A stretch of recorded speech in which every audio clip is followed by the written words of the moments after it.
밤이렇게 시간이 안 가는지 정말 버스 안에서 going 이불 속에서 going going 은 언제나 너에게 going going. Selamat pagi, izin memperkenalkan diri, saya Elizabeth Diono Pitasari, NPM 23412027, kelas AKT 23. Di sini saya akan menjelaskan pajak bumi dan bangunan atau PBB. Pajak bumi dan bangunan atau PBB merupakan sebuah biaya yang harus disetorkan atas keberadaan tanah dan bangunan yang memberikan keuntungan dan kedudukan sosial ekonomi bagi seorang ataupun badan.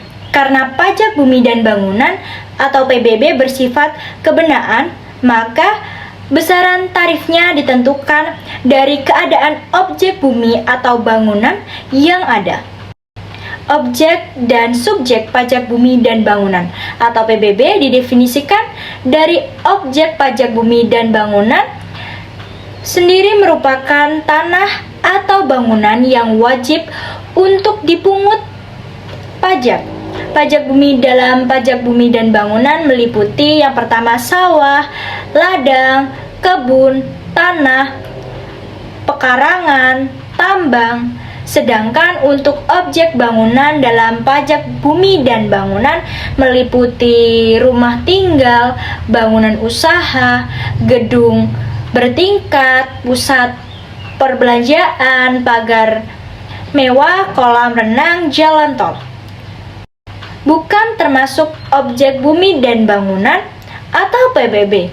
Yang pertama, digunakan untuk kepentingan umum dan tidak memperoleh keuntungan di bidang sosial, ibadah, kesehatan, kebudayaan, pendidikan, sejarah. Yang kedua, dipergunakan untuk menjaga flora dan fauna, hutan suaka alam, hutan lindung, taman nasional.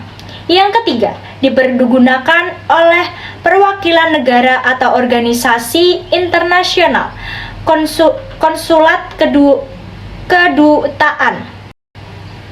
Dasar hukum pajak bumi dan bangunan PBB.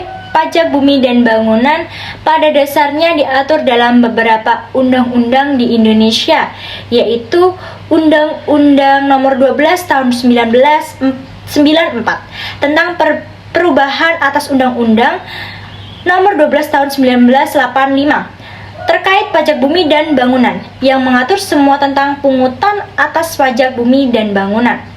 Yang selanjutnya Undang-Undang Nomor 28 Tahun 2009 tentang pajak dan retribusi daerah yang menjelaskan bahwa pemerintah kabupaten atau pemerintah kota memiliki wewenang dalam melakukan pemungutan atas pajak bumi dan bangunan di sektor pedesaan dan perkotaan. Yang kedua, bahwa pemerintah atau pusat memiliki wewenang terhadap sektor pertambangan, perhutanan, dan perkebunan. Dasar pengenaan atas pungutan pajak bumi dan bangunan atau PBB. Sebagai dasar pengenaan pungutan atas pajak bumi dan bangunan atau PBB dapat disebut nilai jual objek pajak (NJOP) dan dihitung berdasarkan harga rata-rata atau harga pasar pada saat melakukan transaksi jual beli. Dasar pengenaan pungutan ini ditetapkan oleh Menteri Keuangan. Namun, setiap daerah memiliki nilai jual objek pajak atau NJOP yang berbeda-beda.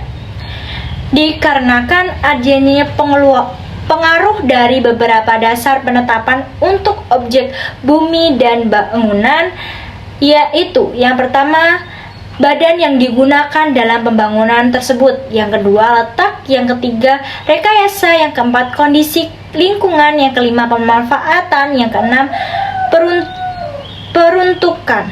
Demikian presentasi dari saya akhiri. Selamat pagi.